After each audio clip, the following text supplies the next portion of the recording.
Hello everyone, welcome back to my channel. Guys, अगर आप मेरे चैनल पर नए हो तो प्लीज़ चैनल को सब्सक्राइब कर देना। वीडियो अच्छे लगे तो लाइक करना, कमेंट ज़रूर से कर देना। तो हम अपने फैन फिक्शन ड्रॉप डेयर का अगला पार्ट स्टार्ट करते हैं। पिछले पार्ट में हमने देखा था कि विंग वांगजी को रूम में अकेला छोड़ के बाहर चला गया था। अब हमें रात के 1 बजे का सीन दिखाया जाता है, जहाँ वांगजी का नींद अचानक से खुल जाता है और वो जब बेड में अपने हाथ को इधर उधर हिलाता है तो वो देखता है बेड में वो अकेला है। जब उसे ये महसूस होता है कि वो बेड में अकेला है, वो तुरंत ही अपनी आंखों को खोल लेता है और तुरंत ही अपनी जगह से उठ जाता है। वो बेड के आसपास देखने लगता है। रूम में कहीं भी विंग नहीं था। वो सोचता है, क्या विंग बाथरूम में है? ऐसा सोचते हुए वो बेड से नीचे उतरता है और वॉशरूम की तरफ जाते हुए विंग के नाम से उसे बुलाता है कि विंग, क्या तुम वॉशरूम में हो? ऐसा कहते हुए वो जब वॉशरूम की तरफ जाता है, तब वो जब वॉशरूम की गेट को नॉक करता है तो उससे अंदर से कोई भी रिस्पॉन्स नहीं आता है। तभी वो वॉशरूम की गेट को ओपन करता है तो देखता है वॉशरूम में कोई नहीं है। तभी उसे लिविंग रूम से कुछ खटपट की आवाज़ आता है। वो सोचता है, विंग ठीक तो है ना? विंग के बारे में सोचते ही उसके मन में एक अलग सा ही डर बैठ जाता है। वो तुरंत ही लिविंग रूम की तरफ जाता है और जब वो लिविंग रूम की तरफ जाता है तो वो देखता है कि विंग लिविंग रूम की टेबल के सामने बैठा हुआ है और कुछ कर रहा है। वांगजी अपने मन में यही सोचता है कि विंग इतनी रात को लिविंग रूम में क्या कर रहा है।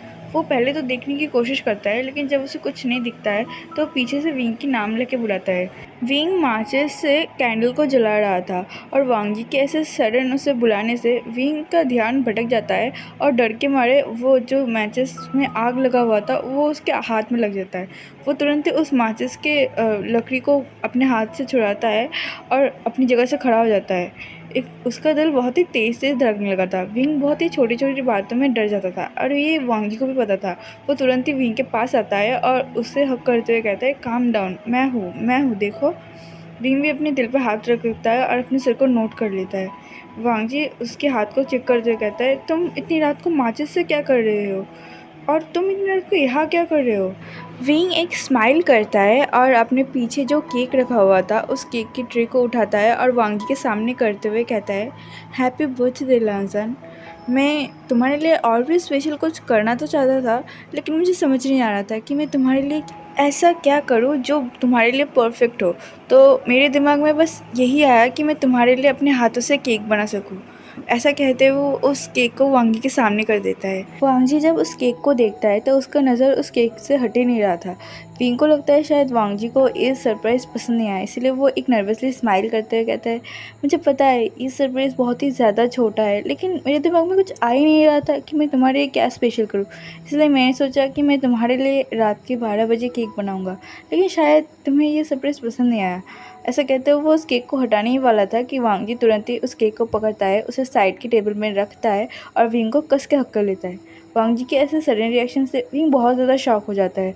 वो वांगजी के पीठ पर धीरे धीरे टैप करने लगता है। विंग को समझ नहीं आया कि वांगजी ने ऐसा क्यों किया, लेकिन उसे ऐसा लग रहा था कि वांगजी शायद अभी बहुत ज़्यादा इमोशनल फील कर रहा है। वांगजी की मदर की डेथ के बाद विंग ही वो पहला पर्सन है जो वांगजी के लिए अपने हाथों से उसके बर्थडे में केक बनाया है, जिस वजह से वांगजी बहुत ज़्यादा इमोशनल फील कर रहा है और उसे आज के दिन उसकी मम्मी की याद आ रही है, जिस वजह से वो विंग को तुरंत ही हक कर लेता है और अपनी इमोशन को छुपाने की कोशिश करता है। वांगजी की मदर वांगजी के बर्थडे के लिए अपने हाथों से केक बनाता था, जो केक वांग अपने पूरे फैमिली के साथ रात के 12 बजे के बाद कट करता था और सबके साथ अपने बर्थडे को सेलिब्रेट करता था। वो मोमेंट वांगजी के लिए बहुत ही ज़्यादा स्पेशल था, क्योंकि उस मोमेंट में वांगजी के साथ उसका पेरेंट्स था, उसका मदर था, जिससे वो बहुत ही ज़्यादा प्यार करता है। लेकिन उसकी मदर के जाने के बाद आज तक किसी ने भी वांगजी के बर्थडे में उसके लिए अपने हाथों से केक नहीं बनाया था। वांगजी की मदर के गुजर जाने के बाद विंग ही वो पर्सन है जो फिर से वांगजी के लिए उसके बर्थडे पर एक अपने हाथों से केक बनाया, जिस वजह से वांगजी बहुत ही ज़्यादा इमोशनल फील कर रहा था। उसे समझ नहीं आ रहा था कि वो अपनी इमोशन को कैसे विंग के सामने एक्सप्रेस करे। वो विंग को बहुत ही कस के हक कर लेता है और उसे बार बार थैंक यू कहने लगता है। वो कहता है कि वो बहुत ज़्यादा खुश है। विंग ने जो आज उसे सरप्राइज़ दिया है, वो सरप्राइज़ वांगजी के लिए कितना मायने रखता है, ये शायद विंग को भी नहीं पता। वांगजी बहुत ज़्यादा खुश है। ये वांगजी का बेस्ट बर्थडे है। ऐसा कहते हुए विंग के और भी कस के हक कर लेता है। वांगजी की आंखों में एक आंसू की पतली लेयर भी आ चुका था, जो उसके आंखों से बह तो नहीं रहा था, लेकिन उसकी इमोशन की वजह से वो अपने आंसू को रोक भी नहीं पा रहा था। विंग भी वांग जी की बातें सुनकर उसकी पीठ को बहुत ही जेंटली रब करता है, क्योंकि उसे समझ आ रहा था कि वांग जी अभी बहुत ही ज़्यादा इमोशनल फील कर रहा है और वो खुश भी है। विंग एक गहरा सा सांस भरता है। वो एक रिलीफ फील करता है कि वांग जी को उसका गिफ्ट इतना ज़्यादा पसंद आया। थोड़ी देर तक वो दोनों ऐसे हँके हुए रहता है। उसके बाद वो दोनों ही अपने अपने हक को ब्रेक करता है और विंग वांग जी के चेहरे को पकड़ते हुए कहता है, क्या हुआ? क्या मैंने तुम्हें तुम्हारे बर्थडे पे रुला दिया? I am sorry. लेकिन वांग जी विंग के उस हाथ को, जो हाथ वांग जी के गालों में था, उस हाथ को पकड़ता है और उस हाथ में जेंटली किस करते हुए कहता है, नहीं, मैं अपसेट नहीं हूँ, मैं बहुत ज़्यादा खुश हूँ। ऐसा कहते हो वो एक बहुत ही वार्म से स्माइल करता है। वांग जी के ऐसे वार्म स्माइल देख के विंग को भी बहुत ही ज़्यादा अच्छा फील होता है। वो भी वांग जी की तरफ देखकर एक बहुत ही ब्राइटली स्माइल करता है और वांग जी को कहता है, तो फिर चलो केक को कट कर लेते हैं। वांग जी भी विंग की बातों पर नोट करता है और वो दोनों ही सोफे पे बैठ जाता है। फिर विंग अपने पास से एक नाइफ वांग जी की तरफ देते हुए कहता है, पहले विश मांगो, उसके बाद केक को कट करना। वांग जी भी अपने सर को नोट करता है। उसके बाद वो अपने हाथ को जोड़कर अपने आंखों को बंद करता है और विश मांगने लगता है। विंग वांग जी की तरफ ही देख रहा था। वांग जी का जब विश करना कंप्लीट हो जाता है, वो अपने आंखों को खोलता है, उस कैंडल को बुझाता है और केक को कट करता है। विंग वांग जी की तरफ ही देख रहा था। जब वांग जी केक को कट कर लेता है तो वो एक पीस उठाता है और विंग की तरफ बढ़ा देता है। विंग पहले वांग जी को फीड करवाता है, उसके बाद वांग जी विंग को खिलाता है। फिर विंग वांग जी की तरफ क्यूरियोसिटी से देखते हुए कहता है, वैसे तुमने विश क्या किया? क्या तुमने हमारे बारे में कुछ विश किया, या फिर तुम्हारी फैमिली के बारे में, या फिर हमारे बहन के बारे में? नहीं नहीं, तुम तो हमारे इस कंपटीशन को लेकर बहुत ज़्यादा सीरियस हो। मुझे लगता है तुमने यही विश किया होगा ना कि हम कंपटीशन में जीत जाए। ऐसा कहते हुए बहुत सारे सवाल वांग जी से पूछने लगा कि उसने असल में विश क्या किया। वांग जी ने एक स्माइल किया और विंग के नोज पर पिंच करते हुए कहा, मैंने ये विश किया है। ऐसा कहते हुए वो विंग के कान की तरफ जाता है। विंग भी बहुत गौर से वांग जी की बात को सुन रहा था। उसे लग रहा था कि वांग जी शायद अभी उसे बताएगा। तो वांग जी विंग के कानों में कहता है कि मैं क्यों बताऊँ? ऐसा कहते हुए वो विंग की ईयर लॉब पर बाइट कर देता है। विंग की पूरी बॉडी शिवर करके उठता है। वो वांग जी को थोड़ा सा दूर पुश करता है, कहते हैं, तुम ऐसा क्यों करते हो? तुम मेरे साथ ऐसा नहीं कर सकते हो। तभी वांग जी स्माइल करता है और विंग के फेस को पकड़ के उसे किस करने लगता है। विंग भी उसे सेम पैशन के साथ किस रिटर्न करता है। वो दोनों थोड़ी देर तक ऐसे ही किस करता है। उसके बाद विंग किस को ब्रोक करता है और फिर ज़ोर ज़ोर से सांस लेने लगता है। वांग जी और विंग की फोrehead अभी भी अटैच था। तभी वांग जी अपनी उंगली से विंग की चिक्स को जेंटली रब करता है और विंग को कहता है, I love you wing. Wing भी वांग जी की आंखों में देखता है और एक स्माइल करते हुए कहता है, आई लव यू टू लैंसन। वो दोनों एक दूसरे को देखकर स्माइल करता है। उसके बाद वांग जी फिर से विंग को किस करता है। अब हमें मॉर्निंग का सीन दिखाया जाता है। वांग जी और विंग सुबह सुबह यूनिवर्सिटी जाने से पहले लान मैंशन में गए थे। वहाँ वांग जी के अंकल और ब्रदर ने वांग जी के लिए एक छोटा सा केक ऑर्डर किया था, जिस केक को कट करने के बाद वांग जी के अंकल और ब्रदर ने वांग जी को एक गिफ्ट दिया। उसके बाद उन चारों ने एक साथ ब्रेकफास्ट किया। उसके बाद थोड़ी देर टाइम पास करने के बाद वांग जी और विंग एक साथ यूनिवर्सिटी के लिए निकल गए। यूनिवर्सिटी आने से पहले विंग ने वांग जी के बैग में कुछ कपड़े रखने के लिए बोला था और विंग ने भी रख लिया था। वांग जी को पहले तो समझ नहीं आता, लेकिन उसे लगता है विंग शायद और कुछ सरप्राइज प्लान कर रहा है, इसलिए वो विंग से ज़्यादा सवाल नहीं करता है। वांग जी विंग को यूनिवर्सिटी से थोड़ा सा दूर रखता है। फिर विंग अपने उस बाइक से उतरता है, हेलमेट को वांग जी को देता है और वांग जी के लिप्स पर एक पैक करके वहाँ से चला जाता है। लेकिन जाने से पहले वांग जी को जल्दी जल्दी प्रैक्टिस रूम में आने के लिए भी बोल जाता है। जब वो प्रैक्टिस रूम में पहुँचता है तो वो देखता है वहाँ पे सारे लोग मौजूद है। तो फिर डैरन विंग की तरफ देखते हुए कहता है, क्या हुआ, तुम अकेले हो, वांग जी नहीं आया है क्या? तभी विंग डैरन से कहता है, मैंने कैप्टन को बाहर देखा था, शायद वो आ ही रहे होंगे। डैरन कहता है, ठीक है, तुम सबको अपना अपना प्लान याद तो है ना? सब लोग यस कहते हैं। फिर डैरन कहता है, हम सब लोगों को वांग जी को मनाना ही होगा। अगर तुम लोगों को एक दिन के लिए प्रैक्टिस से बचना है तो वांग जी को किसी न किसी हाल में तुम लोगों को मनाना ही होगा, समझ गए? सब लोग डैरन की तरफ देखकर यस कैप्टन कह देते हैं। उसके थोड़ी ही देर बाद वांग जी उस रूम में एंटर करता है। वो सबको एक साथ देखकर थोड़ा सा हैरान होता है। तभी डैरन अपनी बत्ती से दिखाते हुए वांग जी की तरफ आता है और वांग जी के गले में हाथ डालते हुए कहते हैं, ओह माय स्वीटहार्ट, तुमने आज इतना लेट क्यों कर दिया? तुम्हें पता है हम सब लोग कब से तुम्हारे लिए वेट कर रहे हैं। डैरेन ऐसे ही वांग जी को एनॉय करता है और ये वांग जी को बहुत अच्छे से पता है। जब डैरेन को अपना कोई काम निकलना होता है तो डैरेन वांग जी से इतनी स्वीट स्वीट बातें करता है और उसे इसी तरह एनॉय करता है, जो वांग जी को बहुत ज़्यादा इरिटेटिंग फील करवाता है। वो डैरेन की तरफ घूर कर देखता है और उससे कहता है कि ज़्यादा ड्रामा करने की कोई ज़रूरत नहीं है, क्या कहना है साफ साफ कह दो। ये सुनते ही डैरेन कहता है, ओह माय गॉड वांग जी, सच में इस दुनिया में अगर कोई मुझे सबसे अच्छे से जानता है तो वो तुम्हारे सिवा और कोई नहीं होगा। मैं तो सोच रही हूँ मैं बड़े होने के बाद तुमसे ही शादी कर लूँ। तो वेंचिंग कहता है, क्या तुम अभी भी छोटे हो?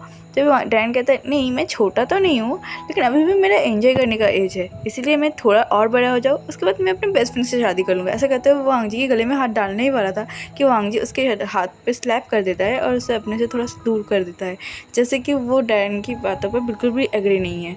ये देखकर डैरेन अपना मुंह बना लेता है और कहता है, मुझसे अच्छा हस्बैंड तुम इस दुनिया में किसी भी कोने में क्यों ना ढूंढ लो, कभी नहीं मिलेगा। ऐसा कहते हुए वांग जी को घूरने लगा, लेकिन वांग जी ने डैरेन की बात को पूरी तरीके से इग्नोर कर दिया था।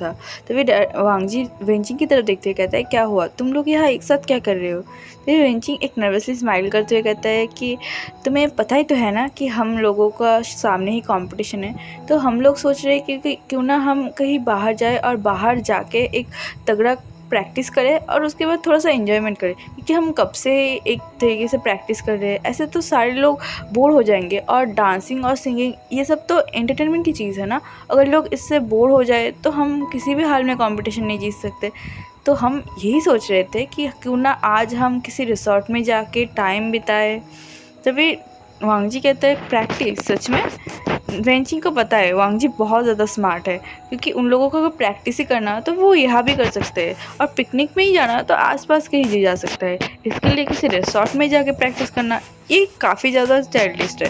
तो वेंचिंग एक नर्वसली स्माइल करते हुए कहता है, हाँ हाँ, तुम्हें पता है ना कि बच्चे कितना ज़िद्दी होते हैं, उन्हें जाना है।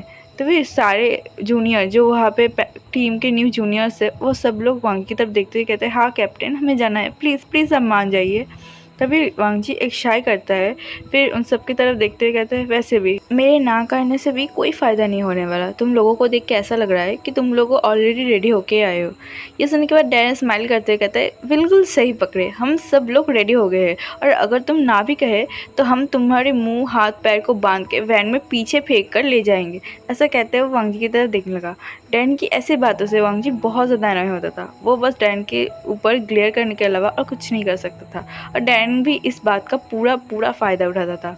अब हमें रिसोर्ट का सीन दिखाया जाता है, जहाँ सब लोग वांग जी से ये बोल के तो आया था कि वो लोग यहाँ पहुँचते ही बहुत सारा प्रैक्टिस करेंगे, लेकिन यहाँ सब लोग मस्ती करने में लग गए।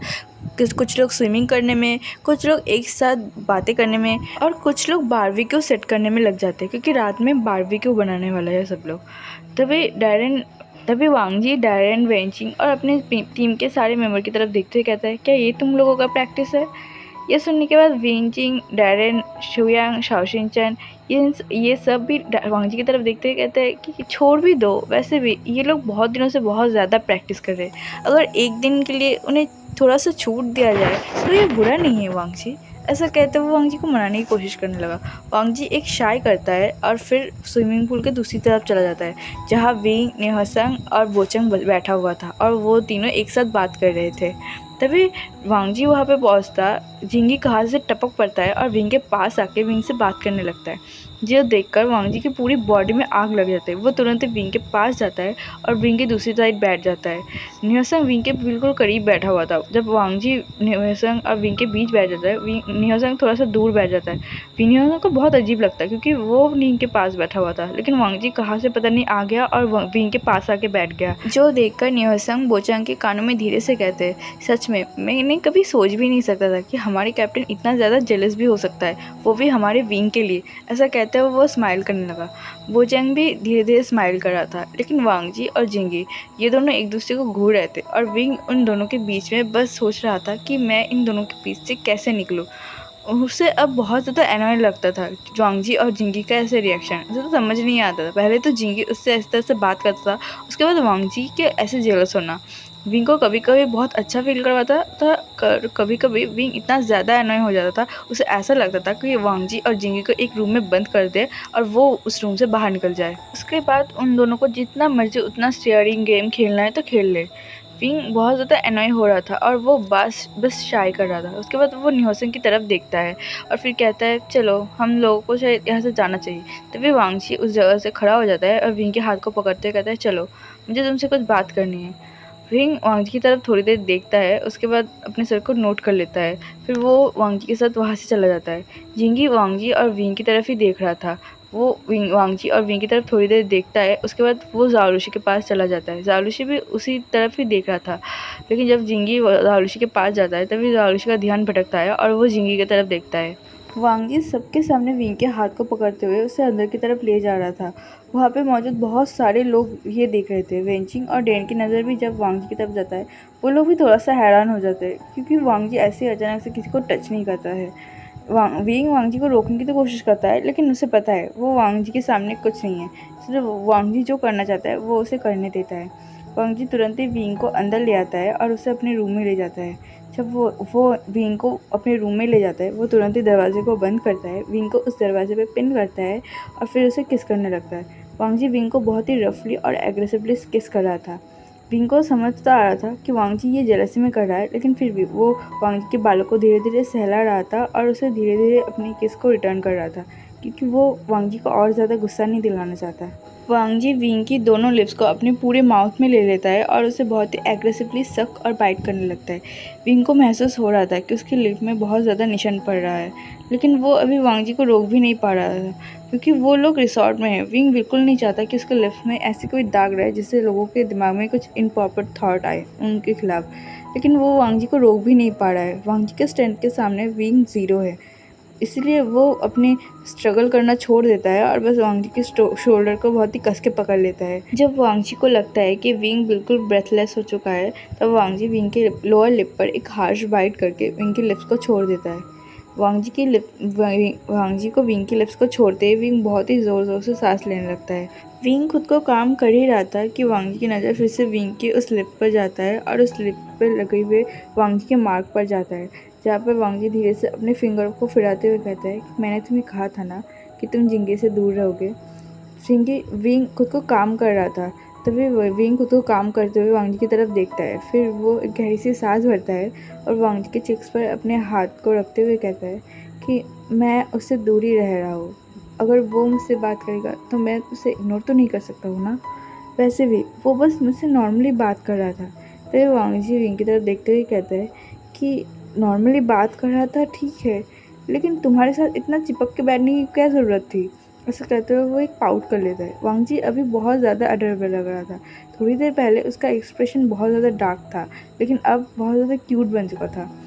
वांगजी की ऐसे सडन चेंज रिएक्शन से विंग को बहुत ज़्यादा एडोरेबल लग रहा था। विंग तुरंत ही वांगजी की दोनों चिक्स को पकड़ता है और उसे धीरे से पुल करते हुए कहता है, ओ मेरा बॉयफ्रेंड नाराज़ है मुझसे। ओके ठीक है, मैं उससे सीधा सीधा कह दूँगा कि मेरा बॉयफ्रेंड उससे नाराज़ हो जाता है जब कोई और आदमी मेरे आसपास भी आता है, इसीलिए तुम मुझसे दूर रहो, ओके। ऐसा कहते हुए वो वांगजी की चिक्स को धीरे धीरे पुल करने लगा। विंग वांगजी से अभी ऐसे बात कर रहा था जैसे वो किसी 5 साल के बच्चे को मना रहा हो, और वांगजी को भी बहुत अच्छे से समझ आ रहा है कि विंग बस उससे टीज़ कर रहा है, लेकिन वांगजी कुछ नहीं कहता, क्योंकि वांगजी को ये सब बहुत अच्छा लगता है। जब विंग उसे टीज़ करता है, उसे लिख के मजाक करता है, उसे देखकर स्माइल करता है, उसे क्यूट कहता है, उसे अडोरेबल कहता है। अगर वांगजी को ये सब कोई और कहता तो अब तक शायद वांगजी उसका जान ले लेता, लेकिन ये विंग कह रहा है जो वांगजी बहुत ज़्यादा पसंद करता है। वो पूरे विंग को ही पसंद करता है, इसलिए वो बस विंग की तरफ देखकर स्माइल कर देता है। वांगजी के ऐसे रिएक्शन देखकर विंग भी एक ब्राइटली स्माइल करता कहता है कि मुझे पता है तुम जेलस हो, लेकिन ये तो नॉर्मल चीज़ है ना, वो मेरा क्लासमेट है, ये जायज़ सी बात है वो मुझसे बात करेगा। प्लीज़ प्लीज़ तुम गलत मत समझो, वैसे भी मैं तो तुम्हारा ही हूँ। ऐसा कहते हुए वो वांगजी के नोज़ पर एक क्विक पैक कर देता है। वांगजी विंग की तरफ फिर से देखता है और उसके लिप्स पर फिर से किस करता है, लेकिन इस बार का किस ज़्यादा एग्रेसिव नहीं था। इस बार का किस जेंटल था, लेकिन स्लोपी था। वो दोनों धीरे धीरे एक दूसरे को किस करता है, उसके बाद थोड़ी ही देर बाद अलग हो जाता है। फिर विंग कहता है हमें अभी बाहर चलना चाहिए, लेकिन बाहर हम दोनों को लेकर गॉसिप स्टार्ट हो जाएगा। ऐसा कहते हुए वो स्माइल करता है और वांगजी एक हाथ में वांगजी के एक हाथ को पकड़ता है और दूसरे हाथ से उस दरवाजे के खोलने की कोशिश करता है कि वांगजी फिर से विंग की तरफ देखते हुए कहता है तुम मुझसे दूर रहोगे, ओके। ये सब सुनने के बाद विंग को अभी लिटरली हंसी आ रहा था वांग जी के बिहेवियर पर। वो स्माइल करते हुए कहते हैं, ओके बाबा, मैं उससे दूर रहूँगा, मैं कह दूंगा मेरे बॉयफ्रेंड को पसंद नहीं, तुम मुझसे दूर रहो, अब ठीक है। ये सुनने के बाद वांग जी बस क्यूटली नोट कर देता है। विंग अभी वांग जी एक 5 साल का बेबी की तरह लग रहा था। वो स्माइल करता है, उसके बाद उस दरवाजे को खोलते हुए वो दोनों ही बाहर चले जाते हैं। बाहर सब लोग विंग और वांग जी की तरफ ही देख रहे थे। उन लोगों के दिमाग में बहुत सारा सवाल था और वो लोग ही विंग की उस सलन लिप को देख रहे थे, जिसे देखकर उन लोगों के मन में क्यूरियोसिटी बढ़ रहे थे। लेकिन किसी के अंदर एक बूंद भी हिम्मत नहीं है कि वो वांग जी से या फिर विंग से वांग जी के सामने कोई भी सवाल करे, क्योंकि उन लोगों ने ही देखा था कि वांग जी ने विंग को खींचते हुए ले गया था। लेकिन वहाँ पे एक पर्सन था जिसे ये चीज़ बिल्कुल भी पसंद नहीं आया था। स्पेशली वांग जी के पास विंग को ऐसे खड़ा होना और उसके ऊपर विंग के वो सलन लिप, वो शायद सबको बताने के लिए काफ़ी था कि अभी उन दोनों के बीच क्या हुआ था, जो ज़ालुशी मारने के लिए बिल्कुल भी रेडी नहीं था। उसके चेहरे पे वो एंगर ने साफ साफ देखा जा सकता है। और जिंगी अभी ज़ालुशी की तरफ ही देख रहा था और उसे भी बहुत अच्छे से दिखाई दे रहा था कि ज़ालुशी अभी कितना ज़्यादा गुस्से में है। वो धीरे से ज़ालुशी के हाथ को पकड़ता है और उसकी तरफ देखता है और नोट कर देता है। ज़ालुशी जिंगी की तरफ एक बार देखता है, उसके बाद फिर से वांग जी और विंग की तरफ देखने लगता है। फिर वो अपने आँखों को बंद करता है और गहरी गहरी सांस भरता है, जैसे वो अपने गुस्से को कंट्रोल करने की कोशिश कर रहा हो। तभी न्यूसंग उस टेंस माहौल को समझते हुए विंग की तरफ भागते हुए आता है। कहता है, विंग तुम कहाँ चले गए थे? वहाँ पे बारबेक्यू बनाने के लिए सारे प्रिपरेशन रेडी हो चुका है, क्या तुम नहीं देखना चाहते? जल्दी आओ। ऐसा कहते हुए वो विंग के हाथ को पकड़ता है और उसे ले जाने लगता है। विंग को मौका मिल जाता है उस ऑकवर्ड सिचुएशन से बाहर निकलने के लिए, इसलिए वो भी भाग कर न्यूसन के साथ वहाँ से निकल जाता है। सब लोग पहले विंग की तरफ देखता है, उसके बाद वांग जी की तरफ देखता है। वांग जी भी वहाँ से दूसरी तरफ चला जाता है। फिर सब लोग अपने अपने काम के लिए चला जाता है। सब लोगों के दिमाग में सवाल तो बहुत सारे थे, लेकिन किसी के पास भी इतना हिम्मत नहीं था कि वो कुछ पूछ सके, इसलिए सब लोग बस अपने अपने काम करने लग जाते अपने भारी मन से। तो हमें सीन चेंज होके शाम के टाइम का दिखाया जाता है, जहाँ वांग जी जब अपनी ड्रेस को चेंज करके फ्रेश होके बाहर निकला था, तो उसे पूरा कॉरिडोर, स्विमिंग पूल एरिया सब जगह खाली मिला था। वो सबको ढूंढ रहा था, लेकिन उसे कोई भी नहीं दिख रहा था, जिससे उसे बहुत ज़्यादा अजीब फील हो रहा था। वो अपने मन में ही सोचा कि सारे लोग कहाँ चले गए। उसे विंग भी नहीं दिख रहा था, इसलिए वो अपने फ़ोन को निकलता है और पहले विंग को कॉल करने की कोशिश करता है, लेकिन विंग का कॉल नहीं लग रहा था, जिससे वांग जी का टेंशन और भी ज़्यादा बढ़ रहा था। वो डैरेन, शुयांग, वेंचिंग सबको कॉल करता है, लेकिन किसी का भी कॉल नहीं लग रहा था। वांग जी अभी बहुत ज़्यादा टेंस हो चुका था। वो वहाँ पे मौजूद एक सर्वेंट से पूछता है कि क्या उसने किसी को देखा है, लेकिन वो सर्वेंट मना कर देता है, जिससे वांग जी और ज़्यादा टेंस हो जाता है। वो विंग को फ़ोन लगाते हुए फिर से ढूंढने लगा, लेकिन विंग का फ़ोन अभी भी नहीं लग रहा था, जिससे वांग जी और भी ज़्यादा टेंस हो रहा था। वो आसपास देख ही रहा था कि उसे मेन पार्टी हॉल से कुछ गिरने की आवाज़ आता है, जिससे वांग जी का ध्यान उस तरफ जाता है।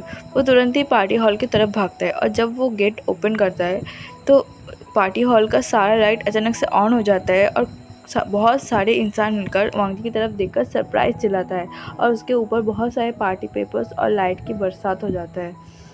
जिस वजह से इस सडन लाइट से वांग जी बहुत ज़्यादा चौंक जाता है और वो अपनी आँखों को बंद कर देता है, क्योंकि वहाँ पे बहुत ज़्यादा लाइट्स थे।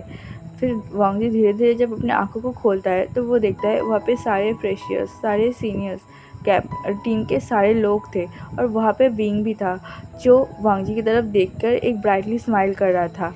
वांग जी उन सबको देखकर एक राहत की सांस भरता है। उसे पता तो था कि वो लोग वांग जी के लिए कुछ प्लान कर रहा है, लेकिन वो लोग ऐसे प्लान कर रहा है वांग जी ने ये बिल्कुल नहीं सोचा था। वो उन सब की तरफ देख रहा था और विंग के उसकी तरफ देखकर ऐसे ब्राइटली स्माइल करना वांग जी के चेहरे पर भी किसी न किसी तरह स्माइल ला रहा था।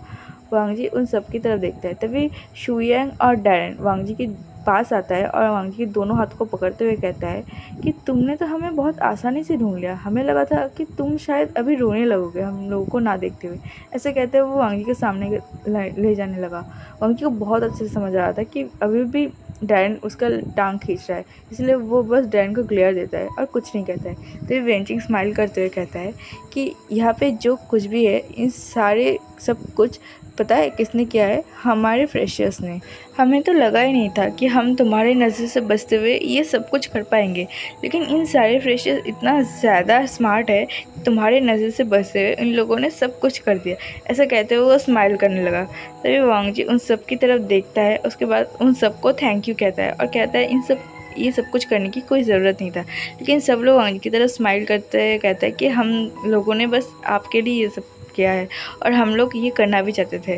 वांग जी को उन सब की इन सिंसियरिटी पे बहुत अच्छा लग रहा था। वो सबकी तरफ देखकर फिर से थैंक यू कह देता है। उसके बाद शुयांग वांग जी को कहता है कि ठीक है, इन लोगों ने इतना मेहनत किया है, अब तुम इस मेहनत का फल दो, जल्दी से जल्दी इस केक को काटो, ये केक बहुत ज़्यादा यम दिख रहा है। ऐसा कहते हुए वो केक की तरफ देखने लगा। वांग जी शुयांग को घूरते हुए कहता है कि ये केक मेरा है। तो शुयांग कहता है वैसे भी तुम्हें तो मीठी चीज़ पसंद नहीं है ना, तो फिर तुम थोड़ा सा खा लेना और मुझे ज़्यादा दे देना। ऐसा कहते हुए वो स्माइल करने लगा और उस केक को देखने लगा। शुयांग की ऐसे हरकतों से शाओ शिनचैन एक शाई करता है और शुयांग के सिर पर मारता है। शुयांग बस अपने सिर को रब करने लगता है। फिर वांग जी विंग की तरफ देखता है जो उससे थोड़ी ही दूर में खड़ा हुआ है और उसकी तरफ देखकर स्माइल कर रहा है। वांग जी विंग की तरफ देखता है।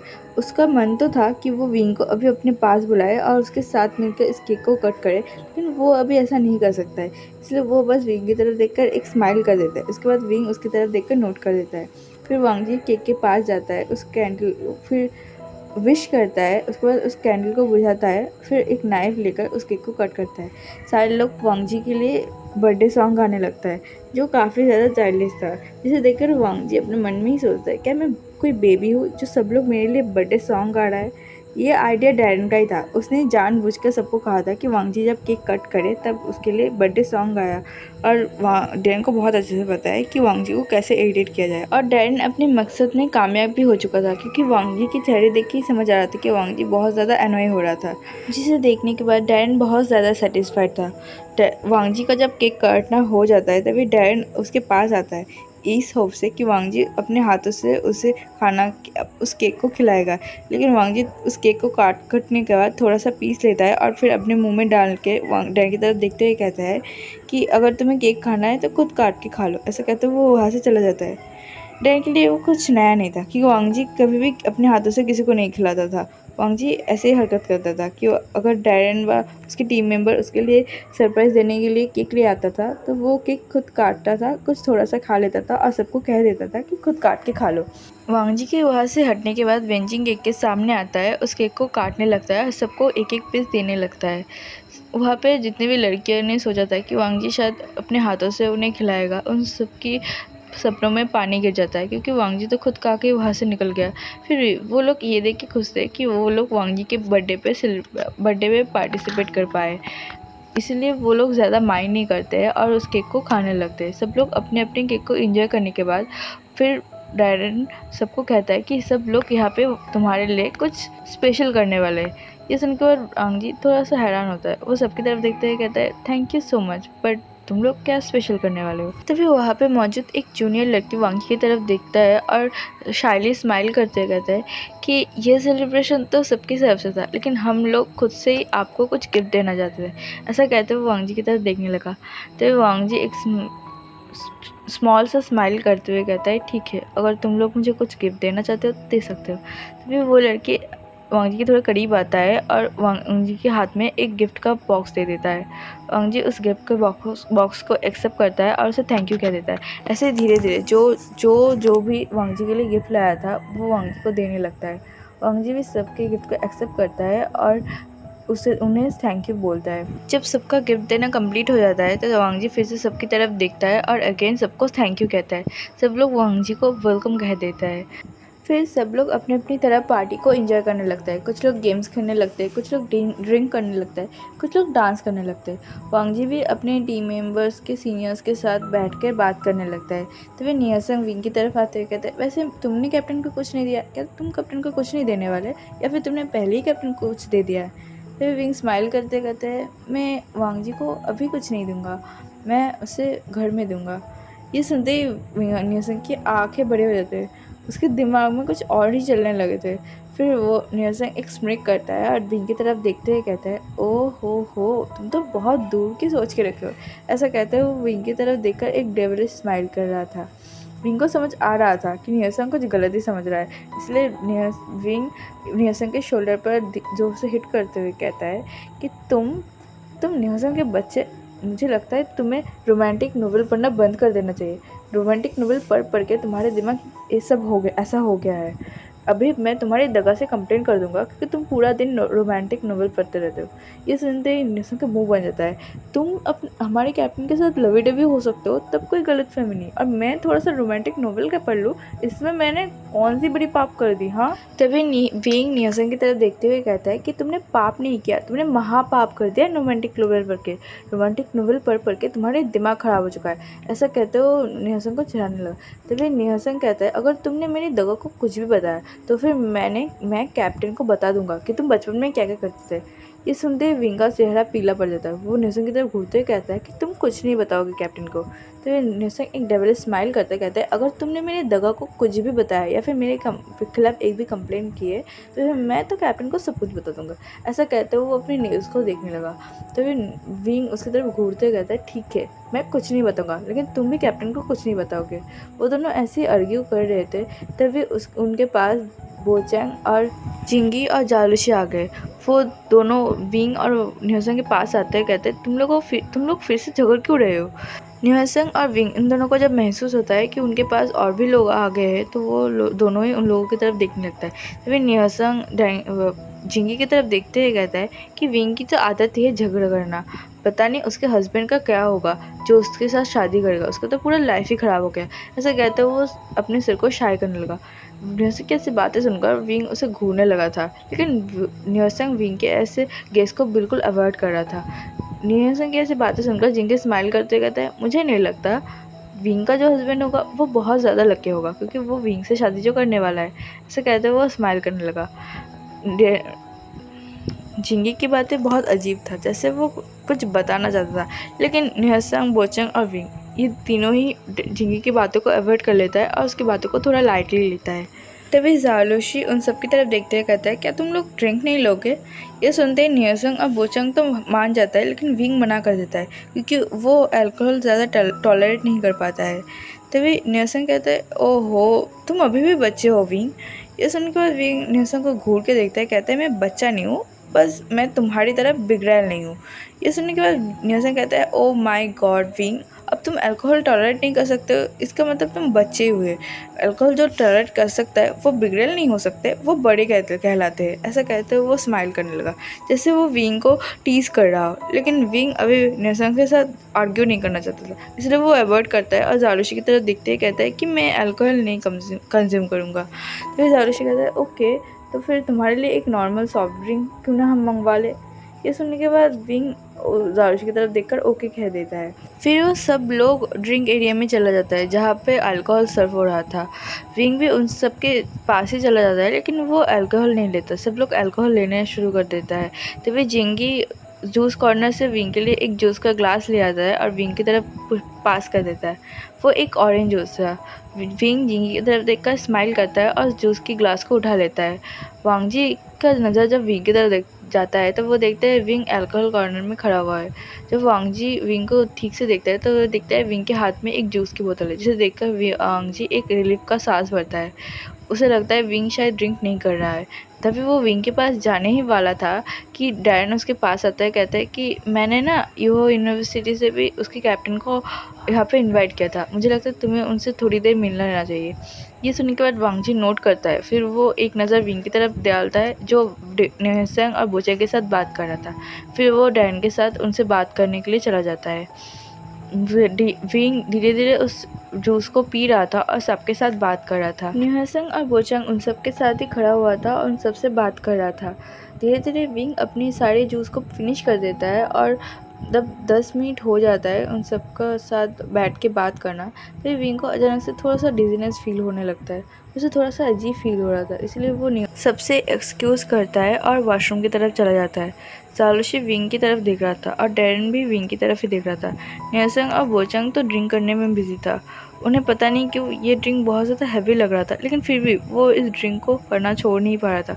वो बहुत ज़्यादा ड्रिंक कर रहे थे, लेकिन डैरन और जालूसी बहुत कम ड्रिंक कर रहा था। अब हमें बाथरूम का सीन दिखाया जाता है जहाँ विंग शीशे के सामने खड़ा हुआ था, अपने फेस को धो रहा था। उसे पता नहीं क्यों बहुत ज़्यादा अजीब फ़ील हो रहा था, बहुत ज़्यादा डिज़ीनेस फ़ील हो रहा था। उसके सर भी भारी हो रहा था। फिर अचानक से उसे थोड़ा बहुत गर्मी लगने लगा। वो अपनी कॉलर से 1-2 बटन को खोलता है और धीरे-धीरे उसको हिलाने लगता है, जिससे उसकी बॉडी के अंदर ठंडा हवा जाए और उसे थोड़ा रिलैक्स फ़ील करवाए। विंग ऐसे कर ही रहा था कि उसे फिर से अपनी सर घूमता हुआ महसूस होता है। वो तुरंत ही फ्लोर पर बैठ जाता है और फिर अपने हाथों को रफ़ करने लगता है। उसे पता नहीं क्यों बहुत ज़्यादा गर्मी लगने लगा अचानक से, और उसके सिर भी घूमने लगा था। उसे समझ नहीं आ रहा था कि उसके साथ अचानक से क्या हो गया। उसने तो वैसा कुछ खाया भी नहीं जिससे उसके साथ ऐसा कुछ हो। विंग को कुछ समझ नहीं आ रहा था। वो वहाँ से उठ के जा भी नहीं पा रहा था क्योंकि उसकी बॉडी मूव करना ही बंद हो चुका था। उसे तो ऐसा लग रहा था उसकी बॉडी धीरे-धीरे पैरालाइज़ हो रहा है और वो अपनी बॉडी को मूव ही नहीं कर पा रहा है। विंग अभी हेल्पलेसली वहाँ पे बैठा हुआ था और सोच रहा था कि प्लीज़ कोई इस बाथरूम में आ जाए और उसकी मदद करे। उसे काफ़ी ज़्यादा अजीब लग रहा था। विंग का जाए हुए करीब 15 मिनट हो चुका था। विंग अभी भी नहीं आ रहा था, जिससे न्योसंग अभी थोड़ा-सा टेंस था। वो ड्रंक तो था लेकिन अभी भी वो थोड़ा बहुत अपने होश में था। तो वो अपनी जगह से उठते हुए कहता है कि विंग अभी तक नहीं आया। मुझे लगता है मुझे उसे देखने जाना चाहिए। तभी झिंगी अपनी जगह से खड़ा होता है, कहता है, नहीं, तुम शायद थोड़ा-सा ड्रंक हो। तुम्हें मेरी बातों से ही लग रहा है। तुम बैठो, मैं देख के आता हूँ। न्योसंग को जिंगी काफ़ी ज़्यादा अच्छा लगने लगा था अभी। उसे लगता है जिंगी शायद विंग का काफ़ी ज़्यादा परवाह करता है और विंग का फ्रेंड है, इसलिए वो बस जिंगी की तरफ देखकर नोट कर देता है। फिर जिंगी जालूशी की तरफ देखता है, जालूशी उसकी तरफ देखकर नोट करता है, फिर वो वहाँ से चला जाता है। अब हमें बाथरूम का सीन दिखाया जाता है जहाँ विंग अभी भी वहाँ पे बैठा हुआ था, लेकिन अभी उसका सर घूम नहीं रहा था। अभी उसे बहुत ज़्यादा गर्मी लग रहा था और उसे समझ नहीं आ रहा था कि वो क्या करे। वो किसी भी तरह से दीवार को पकड़ते हुए उस बाथरूम की सिंक पर अपने हाथ को रखता है, फिर उस टैप को ऑन करके अपने पूरे फेस पर, अपने बालों पर पानी डालने लगता है। वो ठंडा पानी उसके शरीर पे जा तो रहा था लेकिन उसके शरीर को ठंडा नहीं कर पा रहा था। उसे अचानक से काफ़ी ज़्यादा गर्मी लगने लगा था। उसे समझ आ रहा था कि उसके साथ कुछ तो गलत हो रहा है जो शायद नहीं होना चाहिए, लेकिन विंग को समझ नहीं आ रहा था कि ये फीलिंग क्या है। इसलिए वो बस अपने आप को काम करने के लिए उस पानी को अपने शरीर में डालने लगा, जिससे कि उसकी शरीर थोड़ा सा ठंडा हो सके। लेकिन उसकी शरीर ठंडा होने के बावजूद उसकी शरीर गर्म हो रहा था, जो उसके लिए काफ़ी ज़्यादा अनोइंग था। वो सोच रहा था कि उसके साथ अचानक से हो क्या रहा है। तो फिर उसे सुनाई देता है कि बाथरूम का डोर ओपन हो गया है। वो जब डोर की तरफ देखता है तो वो देखता है वहाँ पे जिंगी खड़ा हुआ है। वो जिंगी की तरफ देखकर बहुत ज़्यादा शॉक हो जाता है। उसकी आँख भी धीरे-धीरे ब्लरी होने लगा था। उसे ऐसा लग रहा था कि वो अपना सेंस खो रहा है और अभी शायद जिंगी का यहाँ होना ठीक नहीं है। इसलिए वो धीरे से जिंगी का नाम लेता है और उसे कहता है कि वो यहाँ से चला जाए। जिंगी भी विंग का नाम बहुत ही कामली लेता है, लेकिन वो इससे आगे कुछ नहीं कहता। वो विंग के पास आता है और विंग के हाथ को पकड़ लेता है, जो देख के विंग जिंगी की तरफ देखता है। उसकी आंखें आधी खुली हुई थी। उसे देख के ऐसा लग रहा था कि वो अभी बहुत ज़्यादा ड्रंक है और वो शायद अभी चल भी नहीं पाएगा। जिंगी के हाथ पकड़ते विंग का हाथ उस सिंक से छूट जाता है। वो गिरने ही वाला था कि जिंगी उसे वैसे से पकड़ लेता है, उसे अपने करीब कर लेता है। विंग को बिल्कुल भी पसंद नहीं आ रहा था जिंगी के इतनी करीब रहना, लेकिन वो कुछ कर भी नहीं पा रहा क्योंकि वो खुद से खड़ा भी नहीं हो पा रहा है। वो अपने हाथों को जिंगी के हाथों से छुड़ाते हुए कहता है कि मैं ठीक हूँ, तुम बस मुझे छोड़ो। ऐसा कहते हुए वो जिंगी के हाथ से अपने हाथ को छुड़ाने लगा। उसे ऐसा लग रहा था किसी ने उसे बहुत सारा अल्कोहल पिला दिया है, जिस वजह से वो अब आउट ऑफ कंट्रोल हो चुका है। विंग को समझ ही नहीं आ रहा है कि असल में क्या हो रहा है उसके साथ। तो वे जिंगी कहता है, तुम ठीक नहीं हो, इस हालत में तुम्हें यहाँ रहना ठीक नहीं है, तुम मेरे साथ चलो। ऐसा कहते हुए वो ले जाने लगा, लेकिन विंग अभी भी थोड़ा बहुत अपने होश में था, इसलिए वो जिंगी को बात को रोकते हुए कहता है कि नहीं, मैं ठीक हूँ, प्लीज़ मुझे छोड़ो, मैं जा सकता हूँ। ऐसा कहते हुए वो अपने हाथ को जिंगी के हाथ से छुड़ाने लगा और अपने आप को जिंगी से दूर करने की कोशिश करने लगा, लेकिन जिंगी विंग को बहुत ही टाइटली पकड़ लेता है। कहता है, तुम ठीक नहीं हो विंग, ज़्यादा स्टबर्न मत बनो और मेरे साथ चलो। विंग खुद को छुड़ाने की कोशिश तो कर रहा था, लेकिन वो अभी इतना ज़्यादा खुद को ड्रंक महसूस कर रहा था कि उसे ऐसा लग रहा था कि वो शायद अभी जिंगी अगर उसे छोड़ देगा तो वो फ्लोर पे गिर जाएगा, वो शायद अपने पैरों पे खड़ा भी नहीं हो पाएगा। ऐसा सोचते हुए वो बस जिंगी को धीरे धीरे बोल रहा था कि वो उसे छोड़ दे, वो खुद जा सकता है। लेकिन जिंगी उसे पकड़ता है और उसे एक रूम की तरफ ले जाने लगता है। ये शायद जिंगी का रूम है। विंग जब इस रूम की तरफ देखता है तो वो कहता है, ये तो रिसॉर्ट के मेन हॉल का रोड नहीं है, तुम मुझे कहाँ ले जा रहे हो? ऐसा कहते हुए वो जिंगी की तरफ देखने लगा, लेकिन जिंगी कोई जवाब नहीं देता। वो अपनी रूम की तरफ ले जाने लगा, लेकिन जब विंग को लगता है कि जिंगी शायद उसे अपने रूम में ले जा रहा है तो वो देखता है जिंगी का डायरेक्शन चेंज हो जाता है। वो अपने रूम से एक अलग ही गली में उसे ले जाता है। जिंगी विंग को किसी और कमरे में ले आया था। ये कमरा उन लोगों के कमरे से थोड़ा सा दूर है और इस कमरे में कौन रहता है विंग को पता नहीं। जिंगी विंग को उस कमरे में ले जाता है और उस बेड में धीरे से फेंक देता है। जिंगी के छोड़ते विंग बहुत ही ज़ोर से उस बेड पर गिर जाता है और फिर से उस बेड से उठने की कोशिश करते हुए कहता है कि जिंगी तुम मुझे मुझे कहाँ ले जा रहे हो? प्लीज़ मुझे मुझे हॉल रूम में ले चलो, मुझे मुझे लानसान के पास ले चलो। विंग बस इतना ही कह पाता है। उसके बाद वो उस बेड से उठने की कोशिश करता है। उसके आवाज़ भी लड़खड़ा रहा था, वो तो ठीक से कुछ बोल भी नहीं पा रहा था। अभी जिंगी विंग के सामने खड़ा हुआ था। फिर वो डोर के पास जाता है और उस डोर को लॉक कर देता है और फिर से वो विंग के सामने खड़ा हो जाता है और विंग की तरफ देखने लगता है। विंग अभी भी स्ट्रगल कर रहा था उस बेड से उठने के लिए, लेकिन विंग बिल्कुल भी उठ नहीं पा रहा था। उसे ऐसा लग रहा था कि उसकी पूरी बॉडी नम पड़ चुका है और वो वहाँ पे पूरी तरीके से गिर चुका है। वो अभी हिल भी नहीं पाएगा। वो अपने मन में ही सोचता है कि जिंगी क्या कर रहा है, वो मुझे यहाँ क्यों लाया है।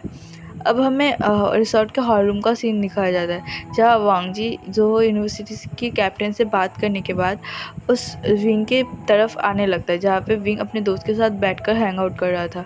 जब वांग जी वहाँ पे जाता है तो वो देखता है वहाँ पे बस जालूशी, न्योसंग और बोचंग बैठा हुआ है। वांग जी तुरंत ही न्योसंग के पास जाता है। न्योसंग अभी थोड़ा थोड़ा ड्रंक था, थोड़ा नहीं बहुत ज़्यादा ही ड्रंक हो चुका था।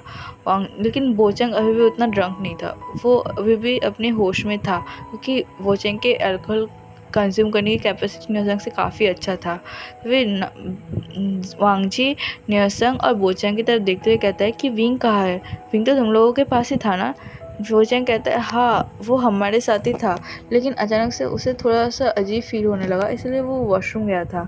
लेकिन जब वो बहुत देर बाद भी नहीं आया तो जिंगी उसे बुलाने के लिए गया, लेकिन जिंगी भी नहीं आया। हम भी यही सोच रहे थे कि वो अभी तक क्यों नहीं आए। तभी वांग जी बहुत ज़्यादा टेंस हो जाता है। वांग जी को समझ नहीं आ रहा है। वैसे भी वांग जी को जिंगी का इरादा बिल्कुल भी अच्छा नहीं लगता, इसीलिए वो तुरंत ही उन लोगों की तरफ देखते हुए कहता है कि विंग कौन सा वॉशरूम में गया था। तभी न्योसंग कहता है कि अरे कैप्टन, आप क्यों हमेशा विंग विंग करते रहते हो?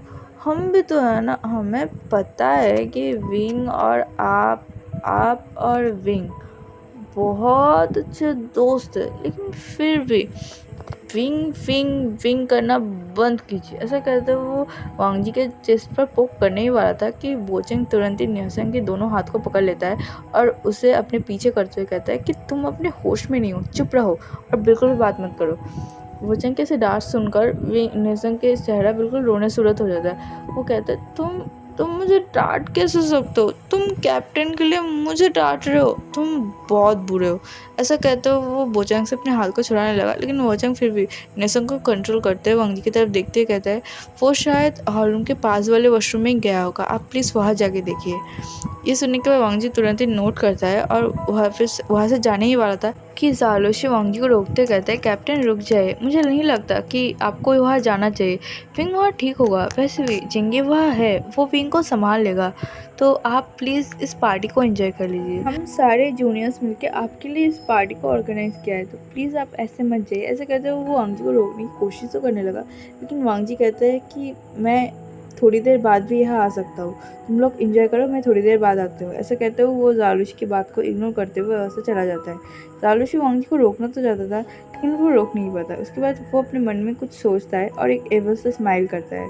अब हमें वांग जी का सीन दिखाया जाता है, जहाँ वो वॉर रूम के आसपास जितने भी बाथरूम है वो सारे बाथरूम में जा रहा था और चेक कर रहा था कि विंग कहीं है तो नहीं, लेकिन उसे वहाँ पे कोई भी जगह पे विंग नहीं मिलता है। उसे काफ़ी ज़्यादा अजीब लगता है और उसे टेंशन भी होने लगता है, कि जिंगी भी विंग के साथ ही था और जिंगी भी कहीं पे नहीं मिल रहा था, इसलिए वो हर तरफ विंग को ढूंढने लगता है। वो विंग को कॉल भी करता है, लेकिन विंग एज यूजुअल विंग के फ़ोन नॉट रीचेबल कह रहा था। वांग जी को बिल्कुल समझ नहीं आता कि विंग अपने फ़ोन को रखता क्या है, उसके फ़ोन कभी लगता क्यों नहीं है। वांग जी विंग के कमरे में जाता है, लेकिन वहाँ पे विंग नहीं था। वांग जी वहाँ पे सारे कमरे को चेक करने लगता है, लेकिन उस किसी भी कमरे में विंग नहीं था। वांग जी को समझ नहीं आ रहा कि विंग गया तो गया कहाँ। वांग जी का दिल अभी बहुत ज़ोर ज़ोर से धड़क रहा था। उसे ये डर लग रहा था कि विंग के साथ कुछ गलत ना हो जाए। इसी डर से वो बार बार इधर से उधर भाग रहा था और विंग को ढूंढने की कोशिश कर रहा था। वहाँ पे जितने भी सर्वेंट्स थे वो सबसे पूछ रहा था कि किसी ने विंग को देखा है कि नहीं, लेकिन वहाँ पे सारे लोग बस एक ही बात कर रहे थे कि उन्होंने विंग को नहीं देखा है। वांग जी अभी इतना ज़्यादा टेंस था, उसे तो ये भी समझ नहीं आ रहा था कि उसे एक बार सीसीटीवी फुटेज चेक करवाना चाहिए। ये चीज़ वांग जी के दिमाग से बिल्कुल निकल गया है और अभी उसके आसपास ऐसा कोई भी है भी नहीं जिससे जो उसके दिमाग में ये डाल सके कि उसे एक बार सीसीटीवी फुटेज चेक करवाना चाहिए। वो इधर से उधर ढूंढ ही रहा था कि फिर से वो अपने फ़ोन को बाहर निकालता है और विंग को कॉल करने ही वाला था कि उसके फ़ोन में एक मैसेज आता है, जिस मैसेज को रीड करके वांग जी की आँखें बड़ा बड़ा हो जाता है और वो एक डायरेक्शन में भागने लगता है। तो चलिए एवरीवन, मैं अपने पार्ट को ही रोकते। आई होप आप इस फैन फिक्शन को एंजॉय करें। प्लीज़ लाइक करना, कमेंट के थ्रू मुझे ज़रूर बताना कि आपको ये फैन फिक्शन कैसा लगा। मिलता है नेक्स्ट पार्ट में, तब तक के लिए bye bye and good night.